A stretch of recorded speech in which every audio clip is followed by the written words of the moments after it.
मुर्दाबाद। बीजेपी सरकार मुर्दाबाद मुर्दाबाद मुर्दाबाद। ई टेंडरिंग रद्द करो रद्द करो रद्द करो। जनवादी महिला समिति जिंदाबाद जिंदाबाद जिंदाबाद। सरपंच एसोसिएशन जिंदाबाद जिंदाबाद जिंदाबाद। इनकलाब जिंदाबाद जिंदाबाद जिंदाबाद। भ्रष्टाचारी सरकार मुर्दाबाद मुर्दाबाद मुर्दाबाद। इनकलाब जिंदाबाद जिंदाबाद जिंदाबाद। दोस्तों नमस्कार भाई, एक बार फिर स्वागत है आपके अपने चैनल में मेरे साथ यानी मनीक जागलान के साथ। फिलहाल मौजूद हूँ हिसार के अंदर। कार्यालय दिखा दे भाई एक बार। खंड 1 और 2 का कार्यालय के बाहर जो है सरपंच बैठे हैं।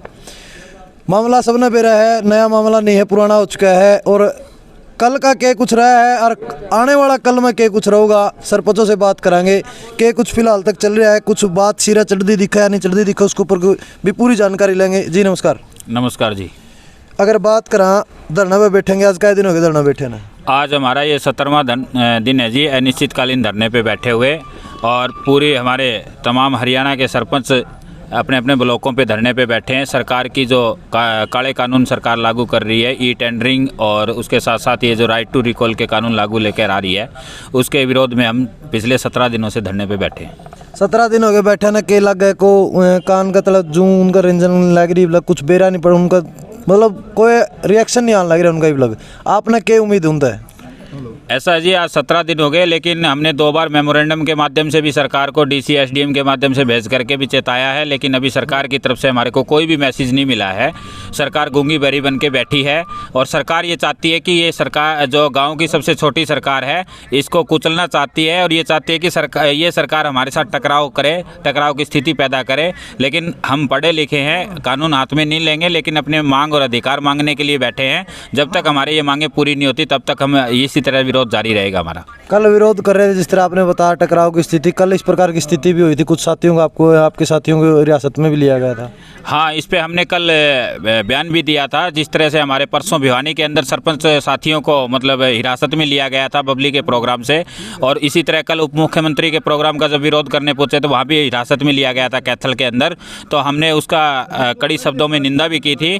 और सरकार इस तरह का रवैया अपना रही है सरपंच के साथ, छोटी सरकार के साथ। हम ये कहते हैं सरकार इस तरह का रवैया या तो बदल ले, नहीं तो आने वाले टाइम में जिस प्रकार से सरपंचों के साथ व्यवहार किया जा रहा है, सेम ऐसा व्यवहार हम गाँव में उनके साथ करने का काम करेंगे। कल की अगर बात करें, कल हरियाणा के अंदर आपने पता नरवाना में सीएम साहब की रैली है, उसको लेकर के क्या कुछ प्लान जो सरपंचों ने बनाया गया है? ऐसा है जी, कल गुरु रविदास जी की जयंती के ऊपर कार्यक्रम है नरवाना के अंदर और उसमें मुख्यमंत्री मनोहर लाल खट्टर आ रहे हैं। तो हम पूरे ऑल ओवर हरियाणा की सरपंच एसोसिएशन और उसके साथ साथ हमारे जितने भी हमारे सहयोगी, चाहे वो खाप पंचायतें रही हो, चाहे किसान यूनियन रही हो, चाहे किसी भी प्रकार की जनवादी सभा रही हो, उन सबको हम साथ में लेकर के और हमारा पूर्णतः हम विरोध करेंगे। हमारा कार्यक्रम से या गुरु रविदास जी के किसी भी प्रकार के कार्यक्रम से विरोध नहीं है। हमारा सत्ताधारी पक्ष के वहाँ जितने भी नेता पहुँचेंगे मुख्यमंत्री के साथ, चाहे वो मंत्री हो, चाहे विधायक हो, चाहे सांसद हो, उन सबको हम काले झंडे दिखा करके विरोध करेंगे। जिस प्रकार भाई साहब ने बताया कि भाई कल हम सीएम का जो है काले झंडे दिखा करके विरोध करने का काम करेंगे। विरोध आपने पहले भी कराया है, और मैं बबली की बात करूं, बबली का विरोध कराया तो आपके साथियों को हिरासत में लिया गया। उसके बाद कल उप मुख्यमंत्री की विरोध कराया, उस टाइम पे भी यही हुआ। कल भी आपके साथ ये हो सकता है जी। जाने के लिए तैयार हैं, हम जेल में जाने के तैयार हैं। विरोध होगा जब तक हमारी मांगे नहीं मानी जाएगी, विरोध लगातार जारी रहेगा सत्ता पार्टी का। अगर मैं बात करूं टोटल सरपंचों की, फिलहाल तक आपने क्या लगा है, कितने % सरपंच जो है आपके पक्ष में? क्योंकि देखो जिस टाइम पे टोहाना के अंदर रैली हुई थी, कुछ सरपंच वहाँ भी पहुँचे थे, तो लोग नू लगे कहने भाई 2 हिस्से में बटे हुए सरपंच। नहीं, ऐसा कुछ नहीं है जी। वो किराए की सरपंच थे, नकली पैसे दे के बना रखे थे सरपंच। पंचायत का जो पब्लिक का चुना हुआ कोई भी प्रतिनिधि वहाँ नहीं था, कोई भी, सब बकवास था वो। तो भाई साहब कल की अगर बात करें, कल कितने सरपंच पहुंचने की उम्मीद है अपना उड़ा कि भाई कितनी पब्लिक पहुंचेगी? सरपंच अगला पब्लिक भी तो देखी जाओगी कितनी है। ऐसा जी, हमने निमंत्रण दिया है सभी पूरे हरियाणा के जितने भी सरपंच है 6200 कुछ, उनके साथ सभी पंचायत को, और उनके साथ हमने लिया बीडीसी और जिला पार्षद को, और सभी गाँव वासियों को हमने निमंत्रण दिया है। तो बहुत भारी तादाद में हम वहाँ पहुँचेंगे और सरकार की ये पूर्णतः रैली विफल करने का काम करेंगे। बस अगर कल की बात करें, कल फिर इस प्रकार का वाक्य आपके साथ होता है, इस प्रकार के मतलब हिरासत में आपको लिया जाओ, तो आगे का क्या एक्शन होगा? कुछ इस प्रकार की रणनीति सरपंच ने बनाई या नहीं बनाई? जेल में जाना तैयार हाँ, जब तक ये मांगे जो ई टेंडरिंग और राइट टू रिकॉल ये वापस नहीं होंगे तब तक हम लड़ाई जारी रखेंगे। और कल हमारी जो बीडीसी साथी हैं, मैं बीडीसी हूं, और हमारे जो बीडीसी साथी हैं वो भी काफ़ी संख्या में पहुंचेंगे और साथ में हम ग्रामीणों को भी लेके चलेंगे साथ में। अगर गांव का विकास की बात कराएं, इस प्रकार से सरपंच दल यहाँ बैठे रहे तो गांव का विकास रुका हुआ है, इसको किसी नज़र से देखते हो? मतलब इसका दोष आप किसके ऊपर रखोगे? क्योंकि सरकार तो ई टेंडरिंग के द्वारा आपने देने लग रही है, उस चीज़ ने आप स्वीकार नहीं करने लग रहे हो। ग्रामीणों की रही बात, ग्रामीण भी यही चाह रहे हैं कि जल्दी से भी मान लो ये धरना स्थगित हो और उसके बाद में गांव में काम होए।